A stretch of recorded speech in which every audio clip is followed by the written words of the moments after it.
काल नाश्ता आणला काय? कोण आणतंय? जाऊ दे जरा उद्या करू आता उद्या.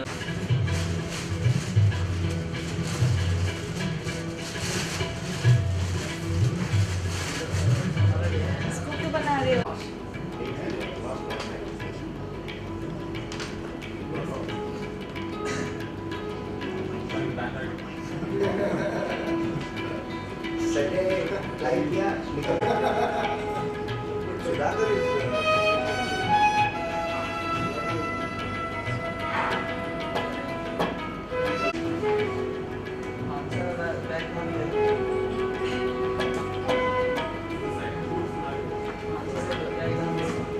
Idea has to come from that.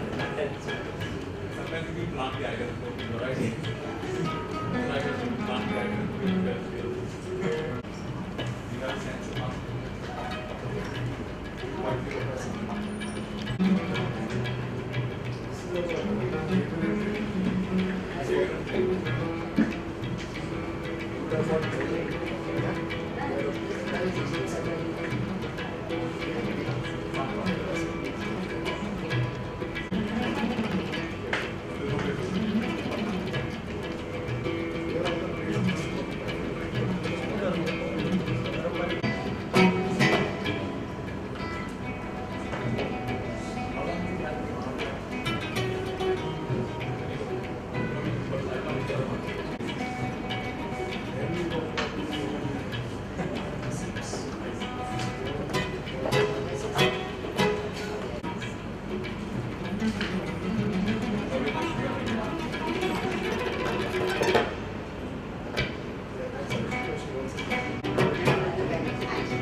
It costs you $4. He's even tried recruiting his fellow flight attendants. I'm not a rapper, no. I'm trying to convince her to do my backup dancing, but it's a tough sell so far. 6 ways off this 737-2. Over wing exits on row 11. In the front and the back of 2 exit doors. You find them by the signs above and the lights on the floor. This YouTube sensation has only been a flight attendant for 7 months. So where did this idea come from? I didn't really put 2 and 2 together until I graduated flight attendant training. And then it kind of was like a puzzle. I wanted to see if I could translate our instructions into a rap form. I didn't know I was actually going to do it on a plane, but the first time I did it, they loved it. You no need to fight, we got enough for all of you. Pull the tube until it's fully extended. Then wear the mask just like it's intended. Over your nose and mouth and breathe normal. Keep the mask on until we inform you. Even though the bag may not inflate, you still getting oxygen at the regular rate. Sit back, relax, have a good time. It's almost time to go, so I'm done with the rhyme. Thank you for the fact that I wasn't ignored. This is Southwest Airlines. Welcome aboard. David Holmes may consider a career in music, but for now he enjoys entertaining his crowd at Southwest Airlines. From El Segundo, I'm Jocelyn Pierce, CBS 2 News. My name is David Holmes. I'm the rapping flight attendant for Southwest Airlines. Welcome aboard. This is flight 3489 on SWA.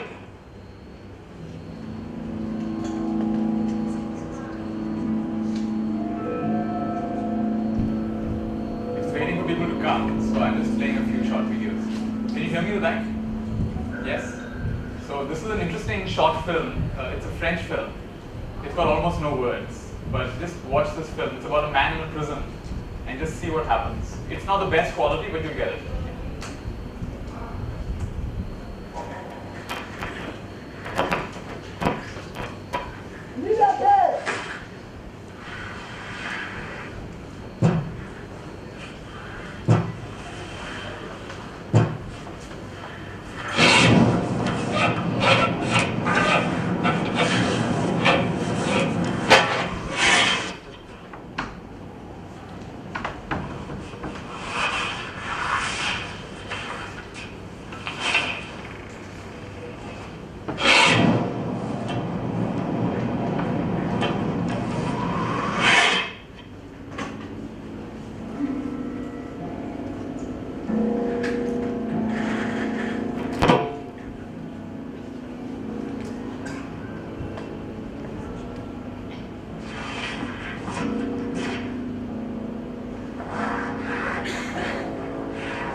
good morning everyone. Good morning and welcome to this first session of Tools for Life.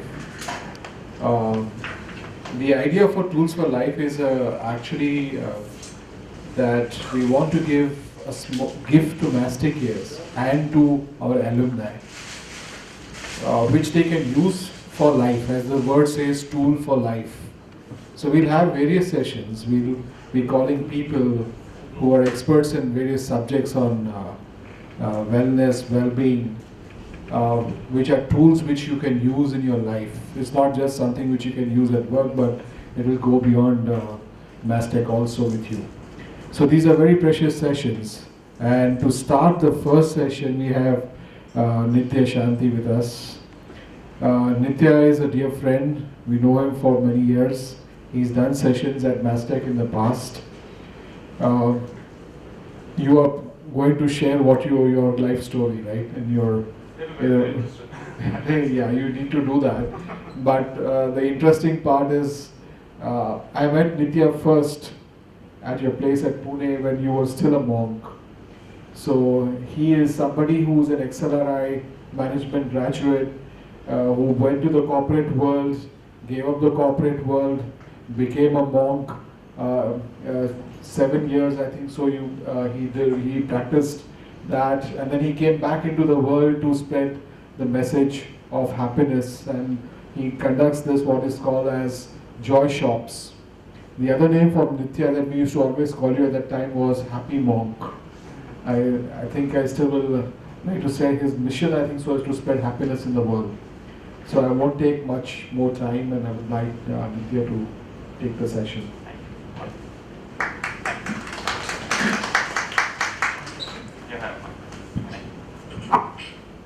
Wonderful. So it's lovely to be here. Good morning, everybody. Good morning. And nice to see nice bright faces early in the morning. I always like to start with my beautiful bell. So I want you to really enjoy the sound of this bell, and whatever is going on in your mind, whatever happened on the road, on the traffic getting here, and any challenges you had this morning, or anything that's going on in your life, now just leave that aside. Now that you're here, really be here. And you find that as you're completely here, then when you go back, you're completely with whatever comes up in your life, and you have the resources to deal with it. Alright? So the more you're present over here, the more you'll be present with all your other challenges. Let's start by being present to this beautiful bell.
And if you like, let's say together, all I need, is within me now. All I need, is within me now. All I seek, is right here now. I choose to make this a very fun session. Together, let's make this a very joyful session. A very meaningful session. Let's make it the best possible session. I choose to make this the happiest day of my life. No matter what happens. No matter what this funny presenter does. I'm going to have a great time. And so it is. And so it is. Excellent. So it's good to see you all, and like we begin by saying that all I need is within me now. And this is really a primary assumption that I come with, that nothing I'm going to be teaching here is new. We already know it. At the same time, breathing is not new, but we keep doing it. Eating is not new, but we keep doing it. Bathing is not new, we keep doing it. Meeting friends is not new, we keep doing it. Some of the most important things in our life are not new. But doing them makes us feel anew, makes us feel fresh and anew. And so that's the intention here. It's not so much about new things, it's about deepening what we already know. And simple ideas which we can practice right away in this session. So my intention is to keep this a very practical session. There are these 4 things I've learned which I find very, very meaningful. And let's say it together. I choose to speak from the heart. I choose to listen from the heart. I choose to be of lean expression. And what that means is, can I say what I need to say in the fewest number of words, not to go on for half an hour, then I can say it in maybe half a minute. So can I be of lean expression? Because the reason I'm saying that, you're going to be doing a lot of group work in this session. It's not just me talking, I'm going to get you to interact. And so can you be of lean expression so the other person also has a chance to speak? And the last one, let's say together, I choose to be spontaneous. In other words, what spontaneity means is, it takes no preparation to be yourself. It takes endless preparation, like right now, it's going to take me endless preparation to be anything other than who I am right now. But if I can just allow myself to be me, then in an invisible way, I give everyone permission to be themselves. And I found it's most real and meaningful when we are just ourselves. So even though it looks like a session and all this is going on, I just want you to just relax. Relax and be comfortable in your own skin. One of my teachers says, the hardest thing we will ever learn to do is to learn to live peacefully in our own skin. Because we're always getting out, we're always getting under other people's skins. We want them to change. We want other people to change. So can we live comfortably in our own skin? When we are comfortable in our own skin, we learn to be with other people without wanting them to change in any way. I love sharing ideas through stories. So one story is coming, and it's a story about the Dalai Lama. The Dalai Lama was in Perth, Australia. There was a conference, and he was attending this conference. And as part of this conference, there was a panel discussion in which the Dalai Lama was a part of that. And they had a very rich discussion. There were lots of very learned people on that panel, and lots of things were discussed. At the end of the discussion, the panel leader asked a question. He said, we only have a few minutes left now, and I have one last question for all of you. And the question is, what is the one thing, what is that one most important thing that you would do, that you would change in the world for there to be happiness for all? So the first person says, no doubt, I will take out poverty. The second person said, no doubt, welcome, please come, join us. Second person says, no doubt, I'll take out illiteracy. Another one said, no doubt, I'll take out AIDS. And everybody had very learned answer. I'll take out this, I'll take out this, I'll change this, I'll change this. And when it was the Dalai Lama's turn, what do you think he said?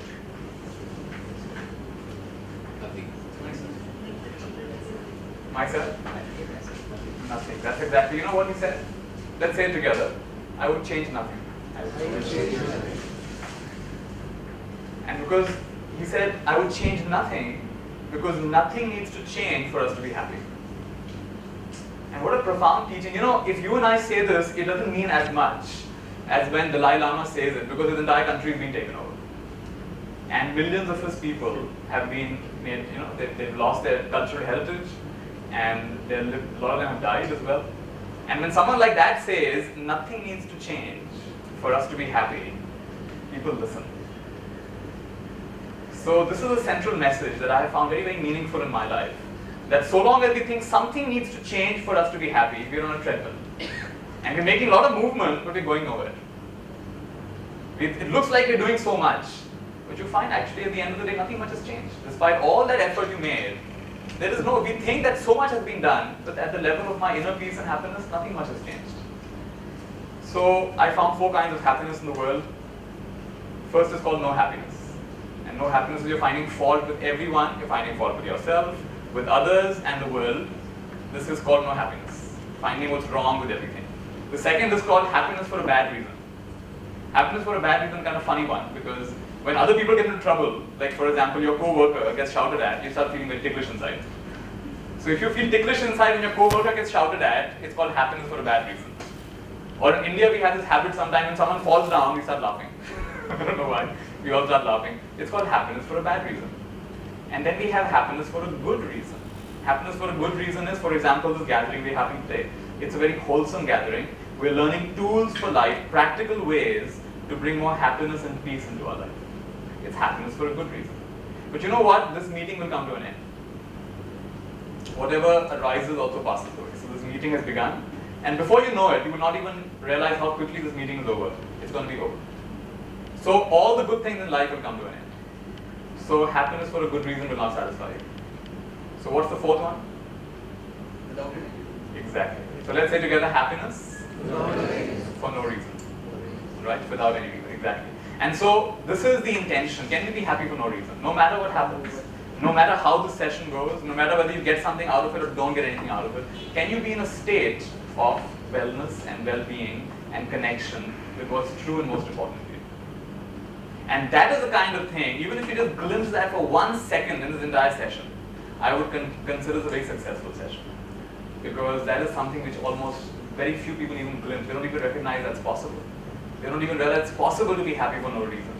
In Indian tradition, this is called Sat Chitananda. This is our true nature. Our true nature is naturally blissful. Nothing needs to change for us to be happy. Alright. Now, have any of you attended my session before? Anyone? Some of you have. Just raise your hand, those of you have. Okay, few of you. Okay, good. So welcome, those of you who come again. And my intention is for this to be a very experiential session. So I want to keep my talking, like I said, be of lean expression. So I want to talk less.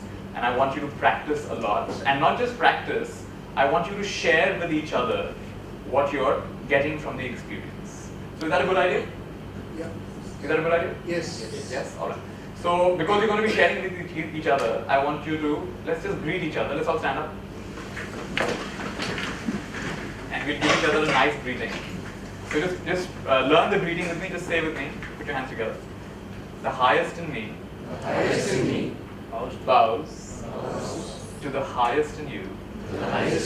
May this be the happiest day of your life.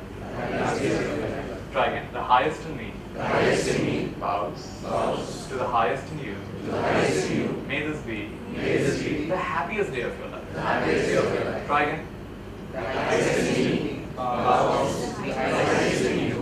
May this be the happiest day of your life. And so it is.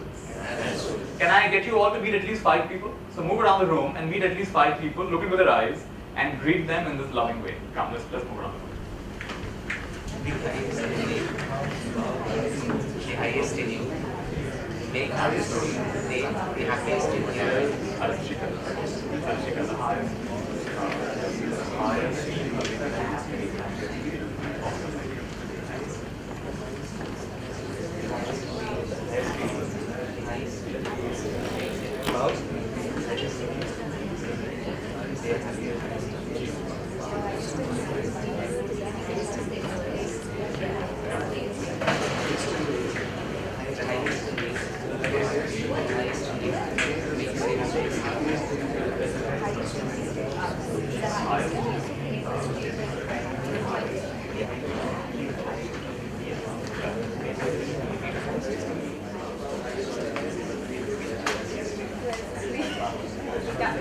Highest in you, bows to the highest in you, and may this be the happiest day of your life.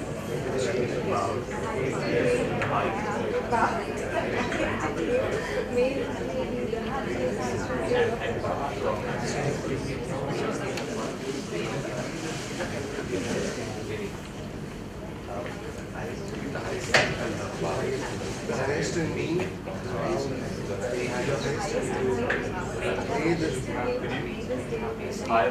bows to the highest in you. May this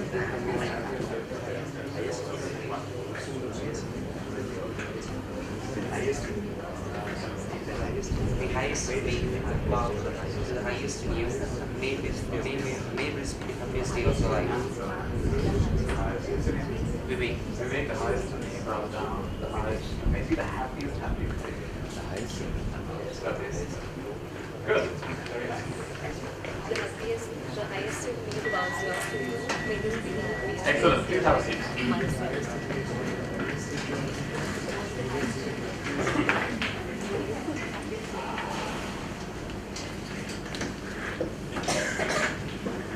So whenever something nice happens in today's session, let's all say together, how wonderful.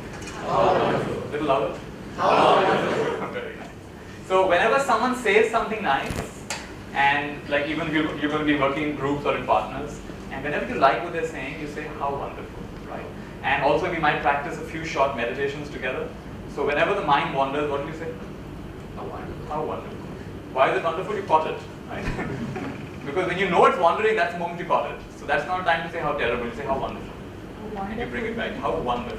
So these short phrases really help us a lot. They're like antiviruses. Virus thought says how terrible.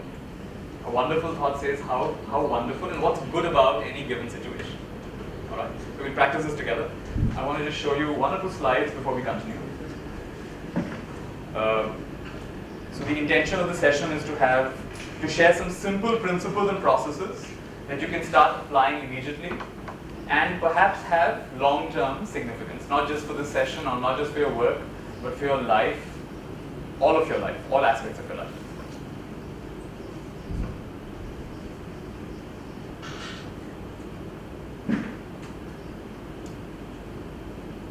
One thing nice I learned from Swamiji is, let's say this together. Take up an idea. Make that idea your life. Think of it. Dream of it. Live on that idea. Let the brain, muscles, nerves, every part of your body be full of that idea. And just leave every other idea alone. This is the way to success. I really like this very much, and it really sharpens your mind, focuses your mind. If I put lots of iron filling, little iron powder on a table, and I put one magnet, what will happen? It actually won't attract, something else will happen. What will happen? They'll all align. There'll be beautiful magnetic line that will get drawn. So just the act of putting that magnet there will bring a certain coherence and a certain alignment in that disorder. So when you practice one quality, it brings your life into coherence. An example of this one idea could be, for example, joy, for example, compassion, for example, focus, for example, love, for example, gratitude, for example, patience, courage, clarity, you name it. You find one word that resonates with you. And typically, if you start living like this, people literally will connect your name with that quality. So when I say Mahatma Gandhi, what quality comes to mind? Ahimsa, right? Ahimsa, peace. Immediately you can see that. Truth comes to mind. You think of Mahatma Gandhi. How about Mother Teresa? Immediately, service, love, compassion. Immediately you're able to get the quality. So how interesting that they live their life with this one idea and everything in their life aligned around that one idea. So take up one idea and make that idea your life. So like this, before we talk about your life, can we talk about this session? Can you take up one idea that will make this a high quality session for you? So I want you to take up one idea and preferably one word. One word or maybe a short phrase like thank you. So go ahead, take half a minute, think of this. Everyone think of one idea for the session.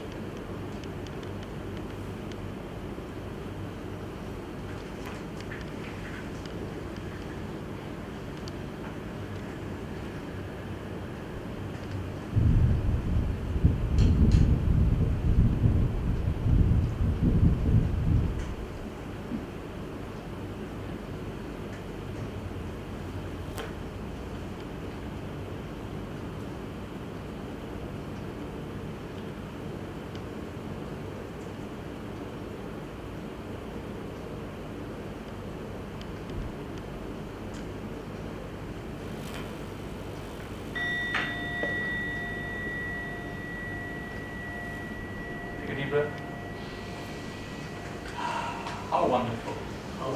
Can I have some examples of your one idea? Who wants to share your example? Okay, go ahead. Focus. Focus, let's all say how wonderful. Yes, somebody else? It was the same. How wonderful. Abundance, let's say how wonderful. Anybody else? Yes. Yeah, go ahead. Happiness, how wonderful. Smiling, how wonderful. Anybody else? Joyfulness, how wonderful. Somebody in the back? Sorry? Be humble, how wonderful. Beautiful. This one? Worthy. Worthy, to be worthy, to feel worthy, alright, how wonderful. To be relaxed, how wonderful. So whatever your one quality is, keep that quality in your mind and whatever we're learning over here, try to bring that quality into it. Try to bring that focus, that feeling of worthiness, that feeling of happiness, that smiling, that humility, whatever that abundance into whatever we're doing over here. It has to be a high quality session. How to have a high quality session? Start with a high quality, fill it with a high quality, and end with a quality. How to have a high quality day? Start the day with a high quality, fill the day with that quality, and the day with that quality. That will be as simple as that. How to have a high quality life? Start with the quality, fill it with the quality, and end it with that quality. This is how you have a high quality life. It's not any more complicated than that. It's not any more simple than that. It's not any more complicated than that. That's what it takes. And typically, we look at the world outside in, which means we want everybody else to practice that quality before we practice it.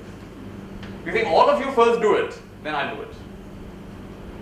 But you know what? This world, there was a man who woke up in the morning and complained to his wife, I don't want to go to work today. So why not? So look outside, the weather is so bad. Everything is so dirty outside. And she smiled, she went to the kitchen. She got a clean cloth. She cleaned the window. Whenever the phone rings, you take a deep breath. Take a deep breath. Let's say together, how wonderful. So that's the phone rule. Whenever the phone rings, we'll stop what we're doing, take a deep breath, and we'll smile, and we'll say how wonderful. So she cleaned the window, and she said, look outside now. And you know what? The day was perfect. So this is a very powerful teaching I got from my teacher. He said there's nothing wrong with the world. There's nothing wrong with the world. The problem is with your perception of the world. The problem is how you think the world should be, could be, would be. You want the world to be different from the way it is. And that's where the problem comes. If you look at yourself and say, oh, I'm not tall enough. I'm not strong enough. I'm not fair enough. I'm not dark enough. Other person, you're not this enough. You're not that enough. The world is not this enough, that enough. See, that's where the problem comes. Life is exactly the way it is. But please, good to see you. Come. And so things just are exactly the way they are. If you bring this quality into play, if you practice your one quality, you find it becomes a high quality day. So we're going to do a small practice now. We're just getting the ball rolling, and we're setting up our mind and body so that the rest of the session is very free-flowing. In order to really be receptive, our mind and heart has to be aligned. I'm going to teach you a simple practice now called one-word meditation. Let's say together. One word meditation. Very simple practice.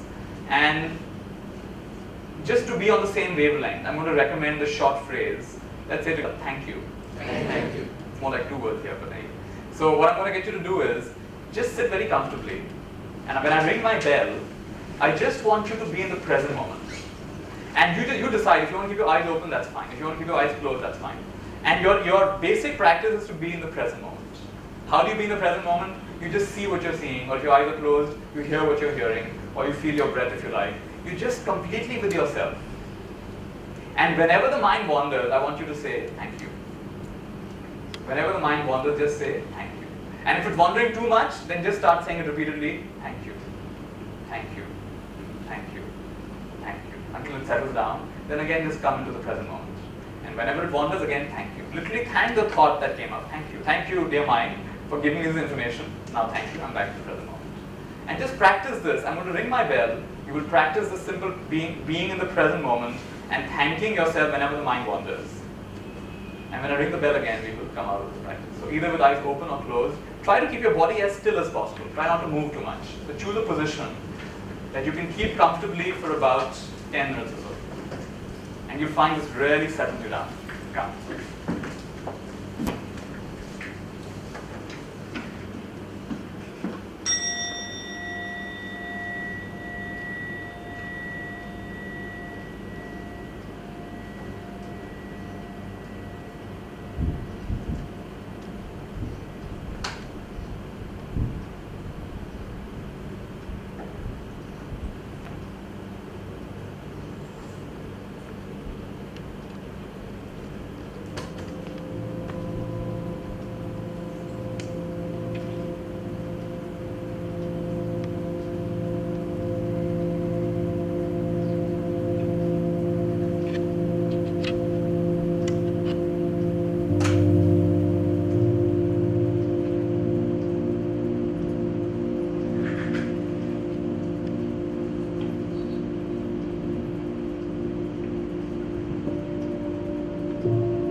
You can all take a deep breath. And let's say together, how wonderful. How wonderful. Of all the meetings in the day, our meeting with ourselves is perhaps the most important. And if we haven't learned to just sit comfortably doing nothing, if you haven't learned to be peaceful just sitting with yourself, then how can you be peaceful with others? The primary relationship is with ourselves. So in the Zen tradition, meditation is described as, let's say together, sitting still, doing nothing. Sitting still, doing nothing.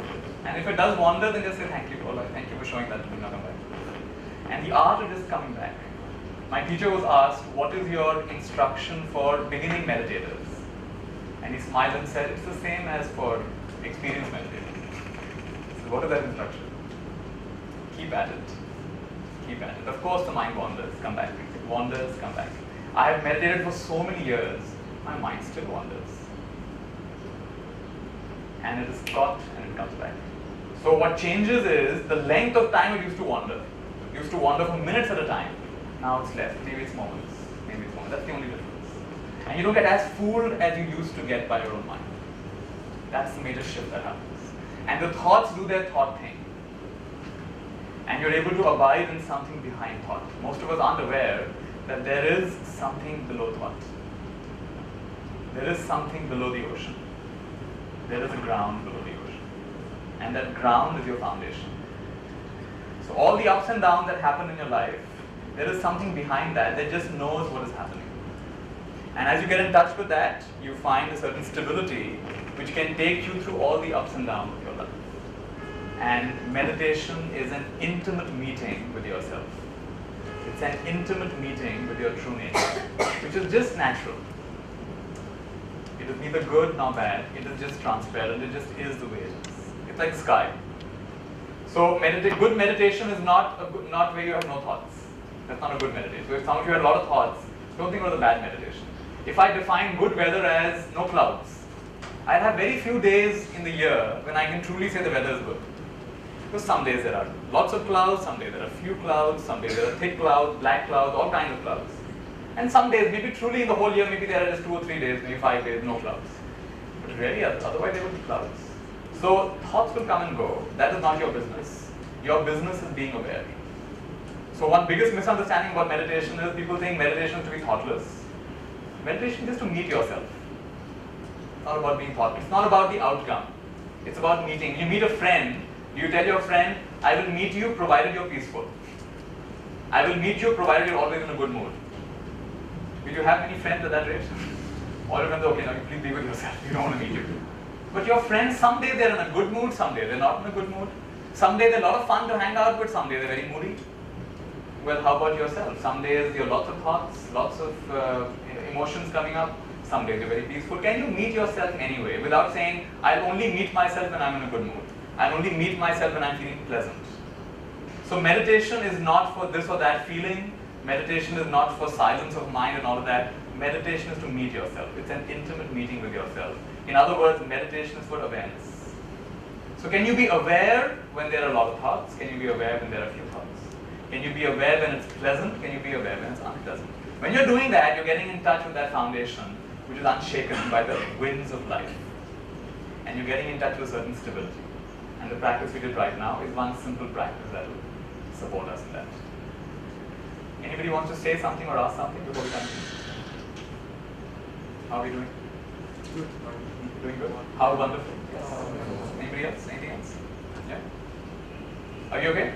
Yeah. Alright. I want to show you a few photographs because people are interested about my journey as a monk. I did an MBA from XLRI and I worked for a short while in one of your competitors, HCL Technologies. And then I left my job. How wonderful. And then I left my job and I became a Buddhist monk. So I'll show you a few photographs of my time as a monk. So can you recognize, the color's a little bit off somehow today, but can you recognize the handsome monk? Yes. Yes? Alright. So my name was Shanti Bhikkhu. I was a monk in the forest tradition of Thailand. And in this tradition, we live in the forest as close to nature as possible. We also train, we have a few buildings like this one. Most of the time we're in the forest.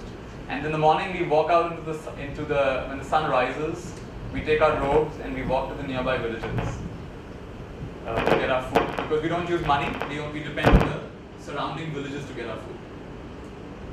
And nothing is asked, we just walk in silence, and anyone who wishes to offer us food, they offer us food. It's all done in silence, a very beautiful custom.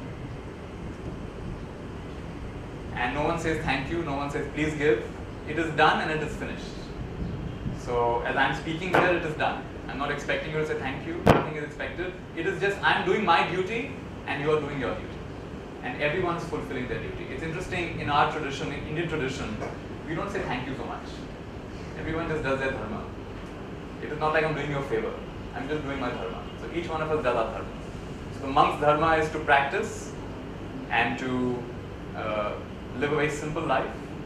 And lay people's dharma is to gain from that practice and to